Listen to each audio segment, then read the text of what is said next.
রাতভর বৃষ্টিতে পার্বত্য চট্টগ্রাম অঞ্চল সহ বিভিন্ন এলাকায় বন্যা পরিস্থিতির ফের অবনতি হয়েছে। নতুন করে তলিয়ে গেছে বেশ কিছু এলাকা। এতে পানিবন্দী লাখো মানুষের ভোগান্তি আরও বেড়েছে। এরই মধ্যে বিভিন্ন জেলার বিস্তীর্ণ এলাকার রাস্তাঘাট, ঘরবাড়ি ও ফসলি জমি তলিয়ে গেছে। রাতভর ভারী বৃষ্টিতে চট্টগ্রামে বন্যা পরিস্থিতি ভয়াবহ রূপ নিয়েছে। কয়েক লাখ মানুষ পানিবন্দী হয়ে পড়েছেন। ঘরবাড়িতে পানি ঢোকায় বিপাকে পড়েছেন সাধারণ মানুষ। বৃষ্টি কমে যাওয়ায় বান্দরবানে বন্যা পরিস্থিতি অপরিবর্তিত রয়েছে। বন্ধ রয়েছে সারা দেশের সঙ্গে সড়ক যোগাযোগ। খাগড়াছড়িতেও বন্যা পরিস্থিতি অপরিবর্তিত রয়েছে। এখনও বন্ধ রয়েছে দীঘিনালার সাথে রাঙ্গামাটির লংগদু উপজেলার সড়ক যোগাযোগ।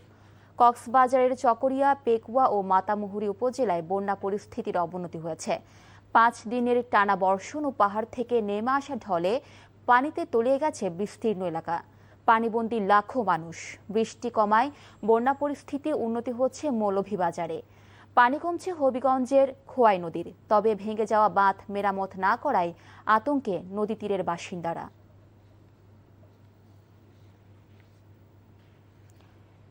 এই বিষয়ে আরও জানাতে চট্টগ্রাম থেকে সরাসরি যুক্ত হচ্ছেন সিনিয়র করেসপন্ডেন্ট আরিজ আহমেদ।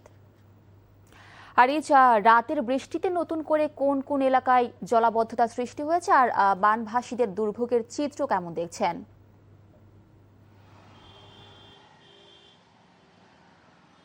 মিলি, চট্টগ্রামে এই পর্যন্ত প্রায় 7টি উপজেলা আসলে প্লাবিত হয়েছে এবং অনেক উপজেলা এখনো পর্যন্ত বন্যার পানিতে মানুষ পানিবন্দী হয়ে আছে।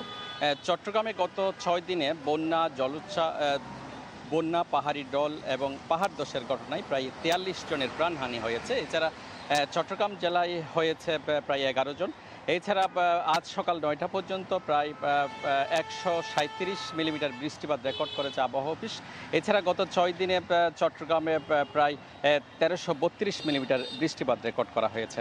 এছাড়া আপনি জানেন যে এই বন্যার মধ্যে চট্টগ্রামের সাথে বেশ উপজেলা, আশেপাশে উপজেলা এবং কয়েকটি জেলার সড়ক যোগাযোগ বিচ্ছিন্ন হয়ে আছে।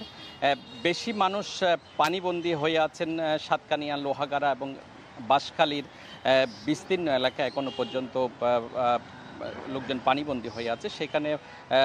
সেখানকার যে চিত্র, সেনাবাহিনী মোতায়েনের পর প্রত্যন্ত এলাকায় স্পিডবোট যোগে সেখানে ত্রাণ সামগ্রী বিতরণ করা হচ্ছে। এছাড়া এর পাশাপাশি রাউজান এবং ফটিকছড়িতেও অধিকাংশ এলাকায় এখনো পর্যন্ত পানির নিচে তলিয়ে আছে। আপনি জানেন যে এইসব এলাকায় সরকারি এবং বেসরকারি বিভিন্ন উদ্যোগে ত্রাণ সামগ্রী বিতরণ করা হচ্ছে। তো এই ছিল মিলিয়ে এখানকার সর্বশেষ। দর্শক, জানছিলাম চট্টগ্রামে বন্যা পরিস্থিতির খবর।